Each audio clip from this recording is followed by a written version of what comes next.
Il faut surtout se contrôler soi-même. Et dès qu'il y a quelque chose de suspect, allez chez votre généraliste ou chez le dermatologue pour montrer la tache. Qu'est-ce qu'il faut faire comme contrôle? Premièrement, toutes les lésions, les plaies qui ne guérissent pas tout seuls, c'est dangereux. Donc une petite plaie dans le visage qui dure 2-3 semaines, qui ne guérit pas tout seul, dangereux.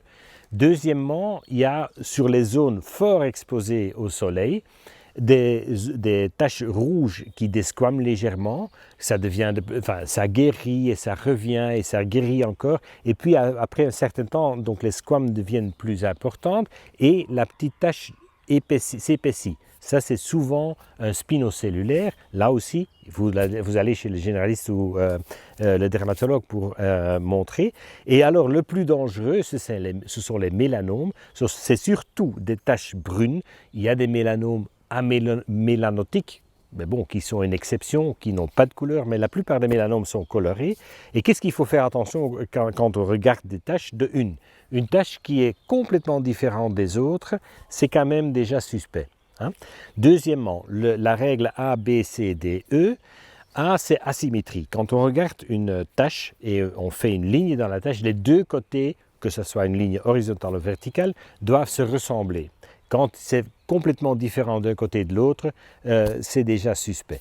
B, c'est le bord. Quand vous suivez le bord de la lésion, ce bord doit être plus ou moins pareil partout. S'il y a des endroits où c'est plus foncé, plus clair, où il y a des petits fils qui sortent, etc., c'est pas bon. Donc le bord doit être plus ou moins pareil partout. C, c'est couleur.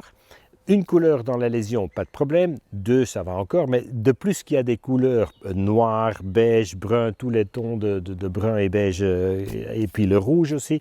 Donc de plus qu'il y a des couleurs, de moins que c'est bon. D, c'est diamètre. Donc si la lésion est plus grande que 6 mm de diamètre, c'est pas toujours mauvais, hein, mais c'est un des critères. Et puis E, c'est évolution. Donc toutes les lésions qui sont plus petites que 4 mm en général sont bénins, sauf l'exception qui confirme bien sûr la règle. Et puis E de évolution, si une lésion change dans le temps et de plus, et si elle change vite dans le temps, c'est encore plus dangereux. S'il y a une lésion qui change, qui bouge, vous allez chez les généralistes ou le dermatologue pour montrer.